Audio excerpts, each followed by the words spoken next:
앞으로 함께 공부해 갈 주제는 히브리적인 인지 구조로 성경을 해석하는 방법입니다. 왜 히브리라는 말을 히브리적 인지 구조냐라고 얘기하면 그 이유는 오늘 페이퍼에 있는 것처럼 예수님도 히브리인이고 사도 바울도 히브리인이고 베드로도 히브리인이고 모두가 다 히브리인이었습니다. 성경은 이 히브리인들에 의해서 기록되어졌고 또 그들이 성경을 기록하고 증언할 때 헬라 사람이나 혹은 이 한국 사람의 인지 구조로 표현한 것이 아니라 히브리 사람들이 생각하고 히브리 사람들이 사고하는 그 방식으로 성경을 증언한 겁니다.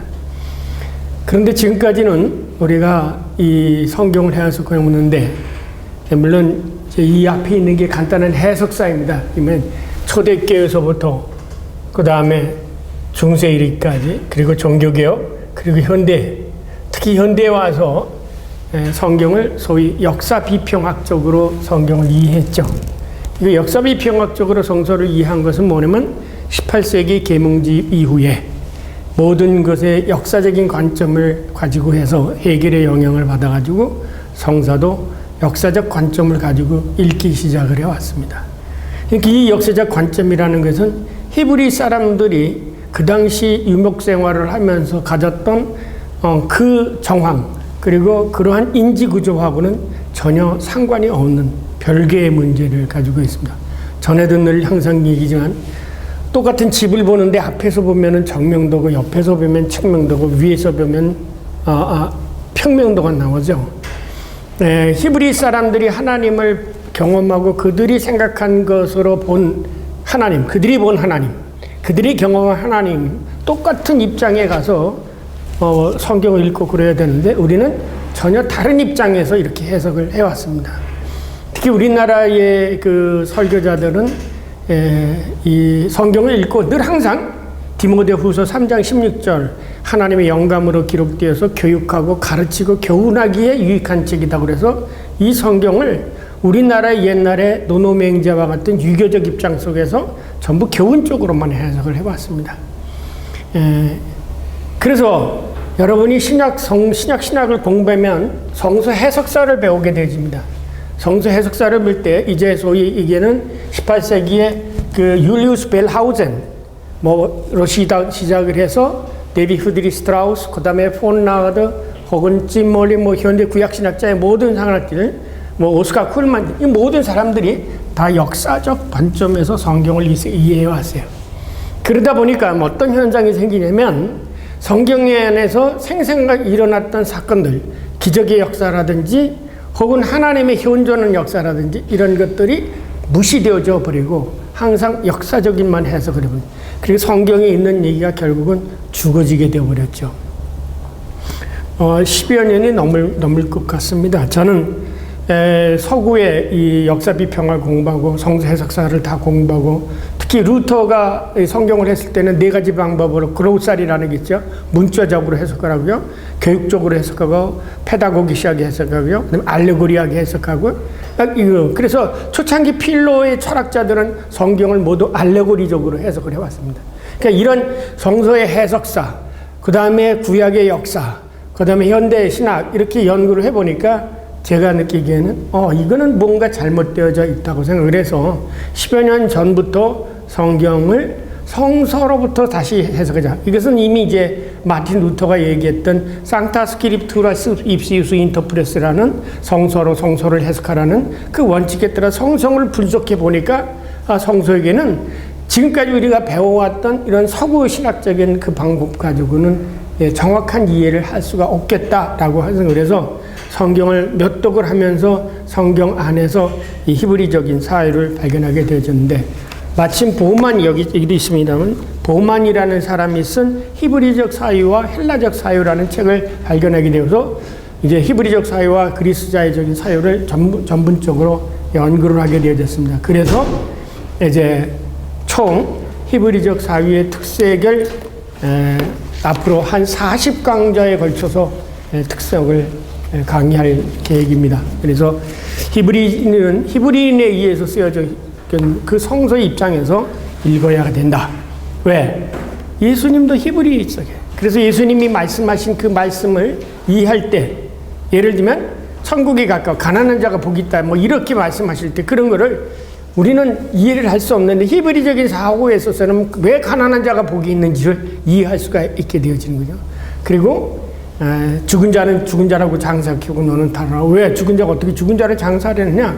이 죽은 자라는 개념에 대한 것이라든지 왜, 그리고 조직신학적으로 따르면 왜 교회 밖에는 구원이 없느냐라는 이런 논리까지도, 이런 모든 것들이 성경에 나타난 히브리인들이 가지고 있는 인지구조를 정확하게 이해하지 않으면 성경에 있는 증언들을 정확하게 이해할 수가 없습니다. 그렇다면 사실 이런 성서 해석학은 근본적으로 뭐에서부터 출발을 했냐면 설교에서, 설교를 하기 위해서 출발을 한 거예요.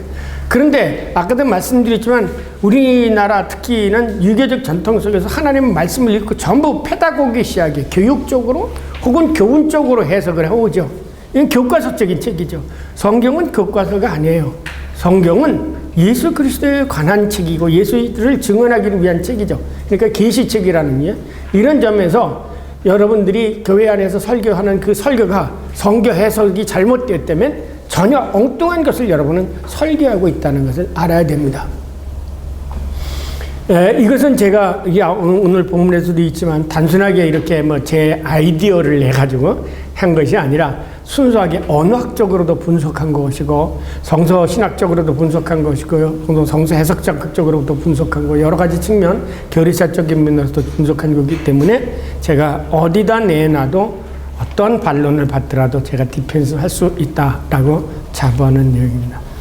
이거에 대해서 한때 이 순복음교회에서 나오는 교회 성장이라는 것 속에 설교 뱅크가 있었어요. 설뱅크에 제가 한 2년간 연재를 해서 조그만 책을 하나 냈죠. 히브리적 성경기에.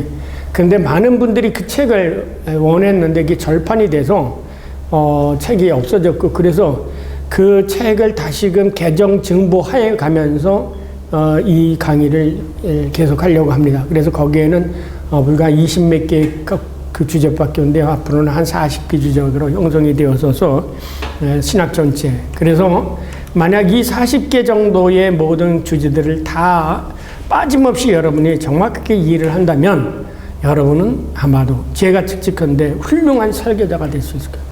이 한국에서 남들이 이해하지 못하는 남다르게 남이 성경을 깨뜨려 소위 얘기하는 성경을 쪼갠다고 하죠. 그 남들이 할 수 없는 그 성경을 명백하게 잘 쪼개서 설교를 해나갈 수 있는 그런 자질을 갖출 수 있지 않을까라고 생각을 합니다. 여러분이 목회자라서 혹은 신학자가 되든지 목회자가 되든지 여러분이 평생 붙들고 늘어져야 될 책은 성경책이죠. 그런데 사실은 성경을 여러분은 얼마나 연구합니까? 사실 연구하지 않고요. 대단히 무슨 신학책들 같은 거를 건드려 버리지만 이거를 공부하게 되어지면 그 신학책들을 여러분이 위에서 내려다볼 수가 있어요. 왜? 신학은 성경에서 나온 거죠. 성경을 해석한 사람들의 얘기예요. 근데 성경을 보게 되면 신학이 보이는 거죠. 네.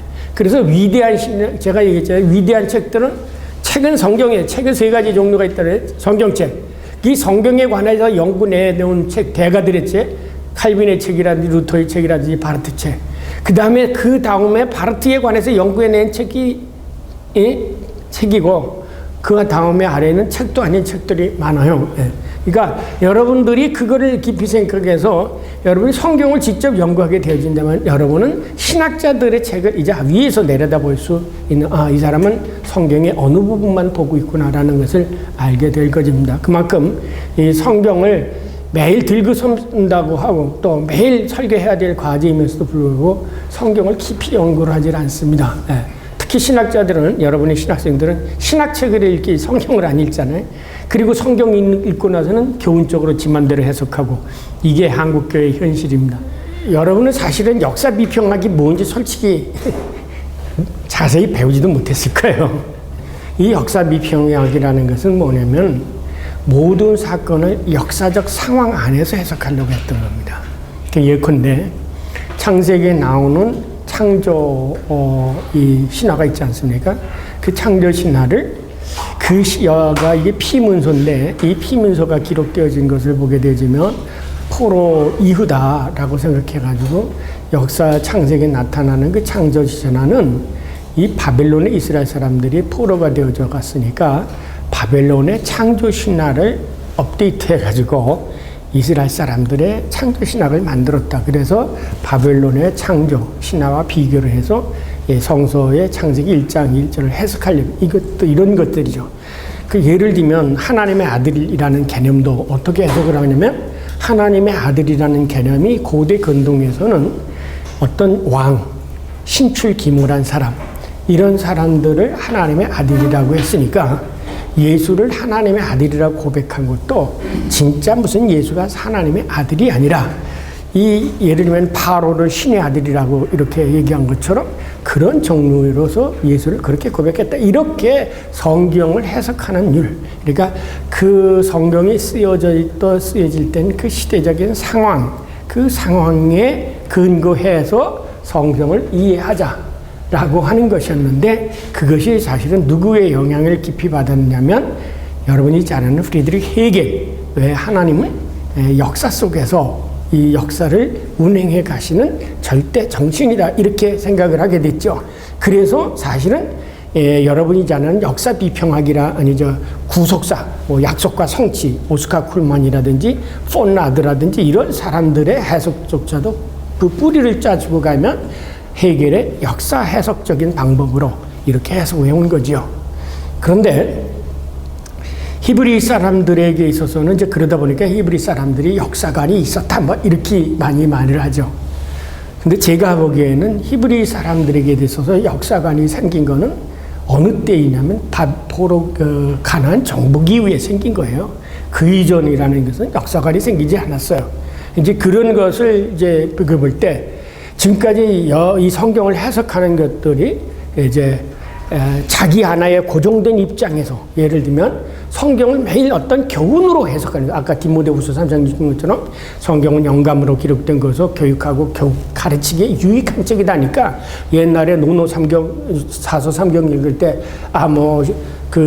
저기 속에서 노노맹자 속에서 나오는 그런 것처럼 성경도 그래서 성서라고 말하지 않고 성경이라고 말하게 된 것도 뭐냐면 성서도 노노 사서 삼경에 삼경인 경이라는 건 더 높은 책이죠. 사서 삼경에 속한 건다. 이게 낮은 그냥 책이 아니다. 그래서 한국 사람들은 이걸 경이라고 부르게 되게 원래 원어는 그냥 헤브라이카 비브리카라고 해서 이건 성서예요. 근데 이런 정서가 우리들에게 이렇게 있었기 때문에 사실은 성서 자체에서 성서가 증언하는 그 모습, 그거로서 성경을 이해하려고 하지 않고 여러 가지 다른 퍼스펙티브를 가지고 성경을 이해해 왔던 것이 지금까지의 성서 해석입니다. 그래서 신약학에서나 성서 해석학에서 보면 이 초대교회는 왜냐면 예수가 사람이냐 아니냐, 신이냐 인간이냐 뭐 이런 거 가지고 했기 때문에 초대교회는 성경을 전부 어떻게 해석을 하려고 하면 이 이방, 그러니까 영지주의자들에게 대해서 반발을 하기 위해서 소위 기독론적인 것이 앞서 있어서 모두가 다 기독론적인 면에서 영지주의에 대항하기 하는 방법으로 성서를 해석한 거죠. 그리고 이 성서를 해석한 사람들이 누구냐였냐면 감독들이었었어요. 감독들이었다면 그 사람들이 깊은 신앙의 체험이 있었던 것이 아니라 지식을 가진 사람들이었죠. 이 지식을 가진 사람들이 영지주의에 대항하기 위해서 기독교가 참된 종교라는 것을 왜? 그 당시 기독교는 참된 종교로 인정을 받지 않았거든요. 그래서 그것을 변증하기 위해서 이 변증적으로 성경을 해석했던 것이에요. 그러다 보니까 다분히 그리스도인적으로 성경을 해석했는데 이것이 이제 헬라화 되어지면서 완전히 이제 어거스틴 이후에 기독교가 국교가 되어지면서는 이 기독교의 이 성경을 전부 기독교 교리를 먼저 세워놓고 그 교리를 합당한 것을 갖다가 성경에서 찾아서 얘기하고자 하는, 그래서 이 중세에까지는 전부 도그마틱하게 성경을 해석을 해왔어요. 하나님 삼일체나 하나님체나 이런 거 다 이렇게 얘기하게 되어지고 그래서 성경을 이 교리적으로 해석을 해왔는데 종교개혁을 하면서 마틴 루터가 이 성경이 기록된 것의 본래의 모습으로 좀 되돌아가자고 해서 생긴 계획이 뭐냐면 바로 이 마틴 루터의 4가지 방법론, 알레고리 정도, 페다고기스도 메타포리시 하는 방법, 은유적인 한 방법, 그 다음에 그래서 이 네 가지 방법을 루터의 유명한 네 가지 성서 해석 방법이 형성이 됐죠. 그래 루터 방법이 해석이 되다가 18세기서부터 아까 얘기했던 역사 비평적으로 성경을 해석해 온 겁니다. 그러면 이 성서를 왜 해석했느냐? 성서를 해석한 것은 뭐냐면 설교를 하기 위해서 성경을 해석한 거예요. 그래서 해석학이 어디서부터 나오는 철학에서부터 나온 게 아니라 성서학에서부터 나오게 된 거예요. 그러니까 철학에서 지금 해석학이라고 해서 논의되어지는 것은 그 원조는 뭐냐면 성서학에서 나온 거예요. 성경을 해석하려고 하니까 어떻게 해석해야 되겠느냐라고 해서 성경을 해석하는 설교자가 성경을 해석하는 방법이 해석학이라는 것이 돼서 여기 앞에다가 그래서 성서 해석학이라는 말을 붙인 거죠. 이 앞에 성서를 빼놓고 다른 것을 받친 게 이제 철학의 고대의 예를 들면은 철학 문헌들, 르네상스의 고대 문헌들을 해석할 때 해석학적인 방법으로. 그러니까 여기서는 문자적으로 해석할 거냐, 유비적으로 해석할 거냐, 혹은 유형론적으로 해석할 거냐, 은유적으로 해석할 거냐. 그래서 여기와 더불어 해석법과 더불어서 뭐가 생기냐면 수사법이 생기게 되어지는 겁니다. 수사법이라는 것은 여러분이 알죠? 강제법, 근육법, 직육법 뭐 이런 방법의 수사법이 생기게 되어져서 그래서 설교가 되기 위해서 이걸 했는데 이제 이걸 아셔야 됩니다. 설교의 찝찝 내면은 설교는 하는 것은 뭐냐면 하나님 소위 성경이 증언하는 그 하나님을 설교자가 성경을 풀어서 이들에게 가르쳐 주는 거예요. 그러니까 하나님을 증언하고 그리스도를 증언하기 위한 것이 뭐냐면 설교자예요. 설교자가 이 사람들에게 몽학 선생처럼 교훈을 얘기하려고 하는 게 아니라 이 성경이 증언하는 하나님이 어떤 분이냐라는 것을 회중들에게 전달하고 증언하기 위해서 그것이 설교라는 거예요. 그러니까 이런 상태에서 설교, 이 콘텍스트는 뭐냐? 한마디로 얘기하면 고난과 어려움과 인간의 삶이 생로병사에게 이 생로병사의 고통 가운데에서 있는 사람들에게 어떻게 하나님이 그들을 구원하시는가라는 것을 설교함으로 해서 이 콘텍스트의 고난 가운데 있는 사람이 예수 그리스도를 구세주로 믿어 구원을 얻게 하려고 하는 것. 이게 그래서 설교는 사실은 구원을 하는 영적 구원을 위한 구령 사업인 거예요. 교회 세우기인 게 아니에요, 사람은요. 그래서 오늘도 이거를 명쾌한다면 그러면 회중이라고 하는 회중은 어느 속에서 살고 있는 한마디로 해서 성서 속에 나타나는 고통이 있죠. 이 비빌리컬 컨텍스트 있어요. 성경을 보면 이스라엘 사람들이 애굽 땅에 가서 고통하고 살잖아요. 그 성서에 나타나는 고난의 컨텍스트예요. 야곱이 자기 형 라반에게 쫓겨가지고 라반의 집에 가서 고난하고 그렇게 살잖아요. 목동 치면서 요셉이 형제들한테 팔려가지고 애굽 가서 종살이하면서 살잖아요. 이것이 성경 속에 고난받는 사람들의 컨텍스트예요. 그러면 오늘 우리들은 지금 대학 입시를 앞에 두고 혹은 병으로 고난을 당하고 사업에 실패를 당하고 이런 모든 게 바로 오늘 우리들이 직면하고 있는 이 컨텍스트예요. 이 어려운 고난의 컨텍스트에 이 고난 가운데 있는 사람들이 어떻게 예수 그리스도를 통해서 구원을 받을 수 있는가를 증언하는 게 설교인 거예요. 그래서 그 설교를 듣고 사람들이 내가 병을 걸렸지만 나도 나올 수 있구나.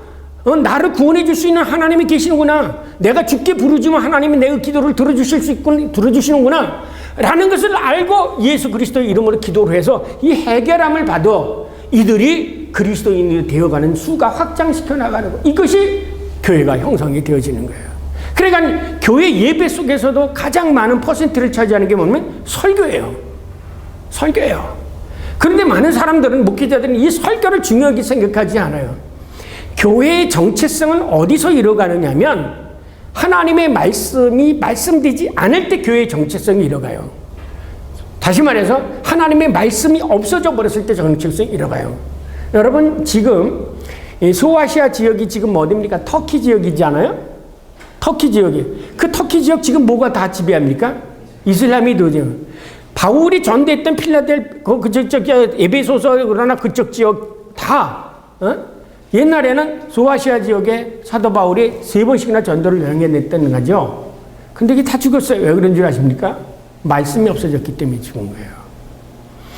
한국교회가 몰락해 가는 거는 다른 데 있는 게 아닙니다. 말씀이 없기 때문에 그래요. 왜 말씀이 없는지 아십니까? 설교자가 말씀을 제대로 못 익혀요. 첫째는 말씀을 모르기 때문에 어떻게 성경을 읽어야 될지를 몰라요. 그냥 가서 하는 이 성경에 있는 얘기 똑같이 하면 그게 성경인 줄 알고 생각을 한다고요. 그래서 이 히브리적인 성서 인지 구조를 통해서 성경을 읽게 되면 성경이 철저하게 앞에서부터 창세기부터 요한계시까지 모든 게 다 통일되어 있다는 거라는 걸 알아요. 그러니까 역사 비평학자들은 그렇게 안 읽으니까 자기 입장으로 보니까 여기 때는 맞는데 저쪽엔 틀려. 그러니까 성경에는 통일성이 없다. 신구약의 연속성이 없다. 신약의 바울의 신학이 다르고 공관복음의 신학이 다르다. 그렇게 많은 학자들이 얘기를 해요. 여러분은 들어봤는지 모르지만 저는 들어봤어요. 왜냐? 보통 신학계에서는 그런 얘기를 하면 교수가 쫓겨나기 때문에 말 못하지만 못 들어봤을 거예요. 그런데 세계 학계는 다 그렇게 설명을 하고 있어요. 이 연속성을 인정하는 사람이 거의 없어요. 그래서 이 강의는 어떻게 보면 이 질적인 면, 퀄리티적인 면에서는 세계적인 거라고 자부할 수가 있습니다. 왜? 아직도 세계 어느 신학자도 어느 정서 주석가도 성경을 히브리적인 인지구조로 성경을 이해해야 된다고 주장하고 나선 사람은 하나도 없고, 또 기껏해서 많은 사람들이 성경을 해석하는 게 아직도 독일이나 미국의 소위 앞서가는 대학의 교수들은 전부 역사비평학적 해석 방법에서 아직도 못 벗어나고 있습니다. 근데 이 역사비평학적인 면에 대해서 일침을 가한 사람이 있어요. 조직신학자. 이게 누구냐면 칼 바르트라는 사람입니다. 야, 니네들 역사비평하려면 제대로 해봐라. 제대로 하면은 이 성경에서는 분명히 예수가 하나님이며 또 성경에 통일성이 있다는 것을 발견하게 되어집니다. 그래서 제가 바르트를 연구하면서 이거에 대한 확신을 더욱 가지게 되어졌습니다. 그래서 이제 여기를 하면서 주로 조직신학적인 거지만 제가 조직신학자이지만 주로 성서신학, 구약신학과 그 다음에 이 신약신학, 그 다음에 신구약 중간사, 그 다음에 히브리 문화사, 그 다음에 그리스 문화, 이거를 주로 이제 참고를 해서 여러분에게 말씀을 드리도록 하겠습니다.